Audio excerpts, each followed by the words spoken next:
Hello दोस्तों, welcome back to favourite channel for blaster. और मैं हूं आपका होस्ट एवी। एक ज़बरदस्त किस्म का जो है वीक गुजारने के बाद अल्हम्दुलिल्लाह अब हम नेक्स्ट वीक की तरफ मूव ऑन कर रहे हैं। तो मंडे का दिन, मंडे के रूल्स आपको याद कराता चलूँ। मंडे को हमेशा कहा है कि आपको अर्ली उठना पड़ेगा। That's it. होता क्या है कि जो फ्राइडे की जो वॉलेटिलिटी होती है वो most of the time Monday का जो अर्ली जापानीज सेशन होता है उसके अंदर लाजमी शो हो जाती है। तो that is why most of the time probability wise है, तो आई ऑलवेज प्रेफर कि आप मंडे वाले दिन जल्दी उठें। और जी 15K सब्सक्राइबर्स की जो तमाम लोग हैं उन्होंने विशेस किए हैं, सब कुछ किए हैं, इट वाज ऑल ऑर्गेनिक। तो सब लोगों का बहुत ज़्यादा शुक्रिया, इसके लिए आप लोग इसका हिस्सा हैं। तो इंशाल्लाह आई होप कि हम आगे भी इन चीज़ों को लेकर ऐसे ही चलते रहेंगे। तो बात कर लेते हैं जी। अच्छा, मेरा एक तो ये है कि जो है वो खटमंडू नेपाल की जो है वो ट्रेनिंग है पर्टिकुलरली फॉर इंडियंस। हम लोग उस चीज़ को प्लान कर रहे हैं। तो वो एक तो पाइपलाइन के अंदर अंदर है। दूसरा है कि बहुत सारे जो लोग थे जो लाहौर के अंदर मौजूद हैं उन्होंने मुझे कहा कि जी फ्राइडे को आप एक ट्रेनिंग सेशन रख सकते हैं। तो लाहौर के अंदर अगर जो है वो रजिस्ट्रेशन क्योंकि कुछ आ रही हैं, फ़िज़िकल क्लासेस होंगी फॉर लाहौर। तो अगर जिसको करना है तो वो फिर इट्स एन अपॉर्चुनिटी, क्योंकि ज़ाहिर बात है बाद में फिर 3-4 महीने तक पॉसिबल नहीं हो पाएगा कि लाहौर के अंदर सेशन रख सकें, क्योंकि राइट आफ्टर दैट आगे के प्लान्स हैं। तो उस चीज़ का है। तो ये एक खटमंडू का पर्टिकुलरली फॉर जो इंडियन जो फैंस हैं सारा कुछ है उनके लिए, क्योंकि ऑब्वियसली इंडिया से नेपाल आना इट्स समथिंग वेरी चीपर और आसान है, जबकि अगर दुबई की हम बात कर लेते हैं वो बड़ा मुश्किल हो जाता है। तो वो चीज़ हो गई। दूसरा ये कि फ्राइडे को आप लाहौर के कोर्स के लिए भी जो है रब्ता कर सकते हैं। व्हाट्सअप नंबर नीचे दिया हुआ है। अच्छा, free WhatsApp group, it is totally free, 100% free है। लर्निंग बेस्ड ग्रुप है और लर्न कर लीजिए ज़्यादा से ज़्यादा। That is how we are going to do it. ऑक्टाफ्लेक्स और एक्सनेक्स का IB लिंक वीडियो का डिस्क्रिप्शन मौजूद है। व्हाट्सअप नंबर भी दिया हुआ है। तो you can be the part of the group. सीखने के लिए, अपनी चीज़ों को बेहतर करने के लिए you have to do that. दूसरा ये कि मैं अक्सर आप लोगों को ड्यूटी ट्रेनिंग में एक बात करता हूँ कि आप चाहे जब आपको स्विमिंग सीखनी है ना, तो आप जितना मर्ज़ी आप जो है वो एफर्ट करें। पानी से बाहर रह के ना जितना मर्ज़ी एफर्ट करें, तो होगा क्या कि आप सीख नहीं सकते। जितना मर्ज़ी हाथ पैर चलाते रहें, you won't be able to learn. तो आपको रियल ट्रेडिंग करनी पड़ेगी ट्रेडिंग सीखने के लिए। ये बात तो तय है, ये अपना जहन बना के रखें। क्योंकि साइकोलॉजी एक बहुत बड़ा एक फैक्टर आ जाता है। तो साइकोलॉजिकली आप जो है वो उस चीज़ों को कवर नहीं कर पाते। मैं आपको हमेशा एक ही बात कहता हूँ कि ट्रेडर 3 चीज़ें मिलके बनता है। एक आपका टेक्निकल एनालिसिस, एक फंडामेंटल एनालिसिस और एक आपका साइकोलॉजी और रिस्क मैनेजमेंट आप जिसको कह लें। वो जो चीज़ है वो मिला के जब ये तीनों चीज़ें कंबाइंड होंगी तो एक ट्रेडर तैयार होता है। तो स्विमिंग से रिलेटेड बात हो रही थी, तो यही बात होती है कि लेकिन आप स्विमिंग सीखने के लिए क्या करेंगे कि डायरेक्ट जो है वो 20 फुट वाले पानी के अंदर छलांग नहीं लगाएंगे। दैट मीन्स कि आप बड़े अकाउंट और बड़े फंड्स अपने बगैर सीखे अंदर डाल देना, झोंक देना जिसको कहेंगे, वो नहीं करेंगे। अब बड़ा अकाउंट की हर एक की डेफिनेशन डिफरेंट होगी आपके इकोनॉमिक साइकिल के हिसाब से। किसी के लिए 10,000 $20 एक बड़ा अकाउंट नहीं होगा, किसी के लिए शायद $500 भी बहुत बड़ा अकाउंट हो। लेकिन यही बात होती है कि द रियलिटी इज़ दिस कि ये बड़े पैसे का खेल है और बड़ा पैसा डाले बगैर इस फील्ड के अंदर कामयाबी ही नहीं है। ये बात तो तय है। तो खैर, उसके बाद क्या हो सकता है, आप लेकिन जब स्विमिंग सीखेंगे तो फिर आपको करना क्या, आपको कम गहरे पानी के अंदर जाना है जहाँ पर आपके लिए फ्लोटेशन डिवाइसेस भी होंगी। जिस तरह फ्री व्हाट्सएप ग्रुप है उसमें लर्न करने का मौका है, सीनियर्स मौजूद हैं, गाइड कर देंगे, आपको समझा देंगे, बता देंगे। आपके पास लाइफ गार्ड भी मौजूद होगा। तो आपको चीज़ें जो है ना वो एक कंट्रोलेबल, जिस पर रिस्क मैनेजमेंट है, रिस्क मैनेज्ड है, आप वहाँ पर रह के स्विमिंग सीखेंगे। और after some time spending that time और अपने आवाज़ लगाने के बाद आप गहरे पानी की तरफ जाएंगे। तो ट्रेडिंग का भी जो फंडा है वो यही है।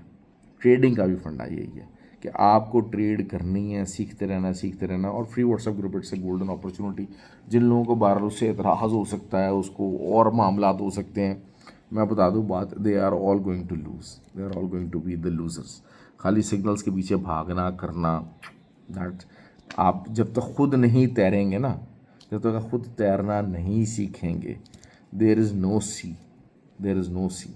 आप समंदर के गहरे पानियों में नहीं जा सकेंगे। आप you can not call yourself swimmer. तो जब तक आप खुद नहीं सीखेंगे तब तक you won't be able to call yourself trader.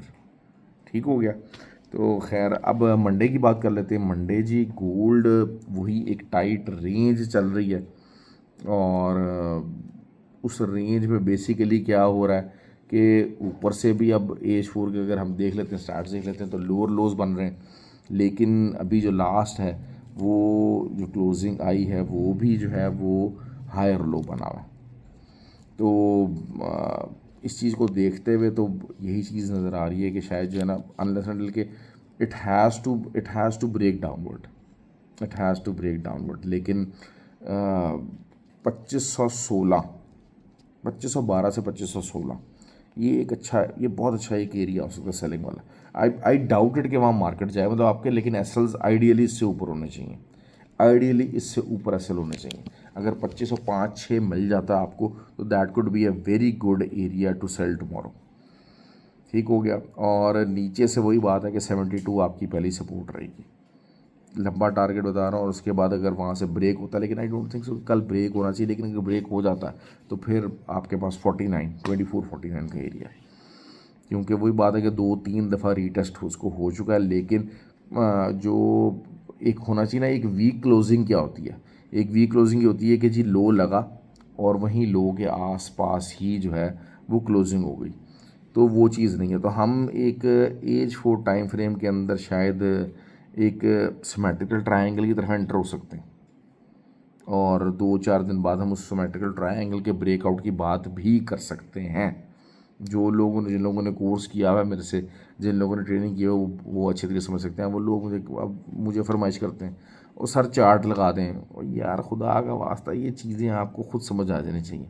अब मैं तो चार्ट के ऊपर कोई जो है वो जो है वो पैटर्न्स या कोई इंडिकेटर्स नहीं लगाता। हम लोग सर चार्ट देखते हैं और पता लग जाता है कि अच्छा यार प्रॉबिलिटी क्रिएट हो जाती है कि जी ये चीज़ कर रहे हैं। और वो हमारे बहुत सारे फ्री व्हाट्सएप ग्रुप के जो लोग हैं वो इसी लेवल का काम कर रहे हैं, इसी लेवल का काम कर रहे हैं।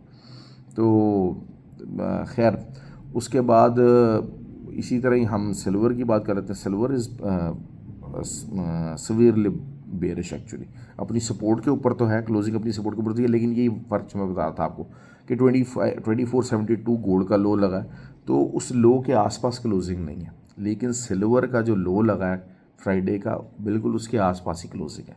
तो दैट इज़ क्लियरली शोइंग कि सिल्वर इज़ मोर बेरिश, यहाँ से बाइंग ट्रेंड इतना स्ट्रॉन्ग नहीं है। और सिल्वर का जो लॉन्गर टर्म एरिया 26.5 तक का भी एरिया हम आने वाले दिनों के अंदर देख सकते हैं। तो लेकिन ये बात है कि 28.25 एक अच्छी तगड़ी रेजिस्टेंस रहेगी, इसके ऊपर का आप एसएल दीजिए और आप सेल कीजिए, तो आई एम श्योर कि एट अ लॉन्गर टर्म मेरी आदत क्या होती है, हमेशा आपको बड़े टारगेट्स बताते हैं। मैंने आपको बिटकॉइन का बड़ा टारगेट बताया, इथेरियम का बड़ा टारगेट बताया। अब बिटकॉइन की हम जब बात कर लेते हो तो अगर मैं इसको देखता हूँ बड़े टाइम फ्रेम के ऊपर, तो यही बात है कि 52.8 52,800 एक बड़ी सपोर्ट मौजूद है। ठीक है। अब यहाँ से मार्केट को ज़्यादा रिट्रेस तो नहीं करना चाहिए, लेकिन अगर 56,000 तक भी रिट्रेस कर जाती है, जस्ट इन केस ऑल्दो कि मैं उसको देख रहा हूँ कि एक बियर फ्लैग बन रहा है, तो बियर फ्लैग तो आपको पता है कि कहाँ उसको वो कैसे टूटता है, और बियर फ्लैग टूटता है और उसके बाद अगर नीचे की तरफ आ जाता है तो शायद अभी कंफर्मेशन नहीं है इसकी। लेकिन वही बात है 52,800 से नीचे अगर इंट्राडे 1-2 क्लोजिंग आ जाती हैं तो फिर we will enter into the range कि जहाँ पर 43,000 तक का लेवल हम देख सकते हैं। अभी ये चीज़ नहीं है, अभी यहाँ से रिट्रेसमेंट बनती है बिटकॉइन की। Bitcoin can retrace up to the area of 56,600 भी जा सकता है। लेकिन ये कि it will still be a very very good selling areas, और आपने इन एरियाज़ को नहीं छोड़ना। क्योंकि डाउन ट्रेंड पूरी तरह से इस्टेब्लिश है। Down trend. इसी तरह इथीरियम की हम बात कर लेते हैं, तो इथीरियम का वही है कि 2340 और 2360 एक इस टाइम पे अच्छी रेजिस्टेंस मौजूद है। लेकिन अगर जस्ट इन केस 2440 अगर आपको मिल जाए, 2440 तक भी अगर रिट्रेस कर जाएगा ना, तो that will be something very ideal, और आप इसको आप सेलिंग कीजिए। तो वही चीज़ हो जाती है कि फिर अब जो, क्योंकि मेरी पता नीचे को वो चैनल शिफ्ट हो गया, 2150 कुड बी द TP1, और फिर उसके बाद जो है वो नीचे तकरीबन 1800 तक भी मार्केट जा सकती है। देखें असल क्या होता है कि मेरी कोशिश ये होती है कि मैं हफ़्ता 2 हफ़्ता पहले एक प्रोबेबिलिटी क्रिएट करता हूँ और उसके मुताबिक अगर चीज़ें चलना शुरू होती हैं तो फिर हम कहते हैं कि अच्छा जी प्रोबेबिलिटी 1 हमारी कंफर्म होगी, प्रोबेबिलिटी 2 कंफर्म होगी, अब प्रोबेबिलिटी 3 जो होती है वो हमारा टीपीज़ होते हैं, हमारा प्रॉफिट होता है। तो that is how we trade. गलत हो सकते हैं, गलत हो गया, प्रोबेबिलिटी 1 के ऊपर आप गलत हो गए, कोई मसला नहीं, आपका कुछ नहीं किया, क्योंकि आप उस लार्जर माइंड फ्रेम के साथ एंटर नहीं हुए। क्योंकि देखें ट्रेड यही होती है कि या ट्रेड होती है रेंज बाउंड ट्रेड होती है, चैनल्स होते हैं, या फिर ब्रेकआउट ट्रेड्स होती है। अब क्या है कि अब इस टाइम के ऊपर गोल्ड की हम बात कर लेते हैं। Gold is in a range bound area, ठीक है, हम इसको रेंज बाउंड देखते हैं। रेंज हमारी चल रही है, रेंज हमारी 72 की 70 का एरिया था, ऊपर से वही 25-26 का एरिया, एक बहुत अच्छा एरिया था। हम इस रेंज के अंदर ट्रेड्स ले रहे हैं, हम इस रेंज के अंदर प्रॉफिट बना रहे हैं। अब क्या है कि अब हम अगले फेज़ के अंदर एंटर हो गए। अब उसमें ये होता है कि या तो यही बात होती है कि एक चैनल बना होता है, चैनल डायरेक्ट टूट जाता है, या फिर ये होता है कि जब बहुत ज़्यादा इक्विलिब्रियम मैच हो रहा होता है तो फिर सिमेट्रिकल ट्रायंगल बनता है और फिर चैनल, और फिर ये सारा जो है ना वो रेंज ब्रेक होती है। तो वो दोनों तरह की प्रोबेबिलिटीज हम क्रिएट करके बैठ गए। तो that is how you need to learn these things. Trading का एक अंदाज है, ट्रेडिंग को रीड करने का एक अंदाज है। ऑयल की बात कर लेते हैं। देखिए ऑयल का जो है वो 66.4 एक बहुत मेजर रेजिस्टेंस है। 66.4 अगर उसके नीचे कोई भी इंट्राडे क्लोजिंग आ गई तो शायद लोग फिर 62 की बात कर रहे हैं, 62.5 के लेवल की बात कर रहे हैं, मैं फिर 53 के लेवल की बात कर रहा हूँ। जस्ट इन केस अगर ये चीज़ होती है 66.4 के नीचे अगर आपको कोई इंट्राडे क्लोजिंग मिल गई तो फिर रिट्रेस होगा और उसके बाद आप दोबारा से सेलिंग कर सकते हैं, और उसमें हमारा जो TP1 होगा 62.5 एंड देन फिर 53 और 56 के भी लेवल्स बड़े आराम से अचीव हो सकते हैं। तो that is I am looking forward to. अब ये चीज़ें देखें क्यों इसमें, क्योंकि असल हमेशा क्या होता है, ट्रेड बड़ी कब निकलती है, जब फंडामेंटल्स और आपके टेक्निकल्स मिल जाते हैं। हमेशा बड़ी ट्रेड तब निकलती है। तो फंडामेंटली जो है वो silver oil is in the down trend, आपको फंडामेंटली चीज़ों को पुश डाउनवर्ड मिल रहा है। ऑयल का टेक्निकल साइड भी शदीद डाउन ट्रेंड के ऊपर आ गया। आप अगर इसको वीकली में भी देखते हैं, इंटरडे में भी देखते हैं, तो आप समझ लें अपनी बिल्कुल एक लास्ट सपोर्ट के आसपास मौजूद है। ये चैनल सपोर्ट है, ये चैनल ये जो था 66 वाला चैनल, क्योंकि 62-63 दरमियान में जब गया भी है तो विक मारी है इसने और विद इन एन आवर वहाँ से रिटर्न हो गया।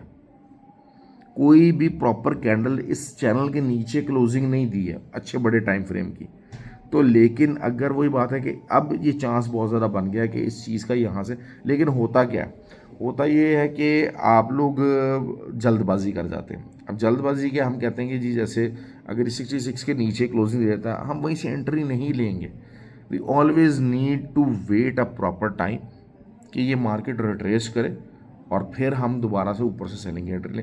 जिस तरीके से हम बिटकॉइन को देख रहे हैं, बिटकॉइन नीचे अपनी जो ये एरियाज जो थे ना, अब बेताशा लोग अगर 52, 53, 53.500 के पास अगर सेलिंग एंट्री लगा के बैठ गए तो असल सिचुएशन क्या होती है कि ये एरियाज़ वो हैं जहाँ पर TP बुक होने चाहिए।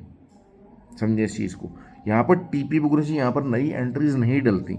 नई एंट्रीज के लिए आपको देखना है कि हाँ जी सेलिंग साइज इस्टेब्लिश है, मैं ऊपर इसके रिट्रेस होने का इंतजार करूँ और वहाँ से सेलिंग डालूँ। तो that is how you need to learn the market. ये छोटी छोटी चीज़ें हैं।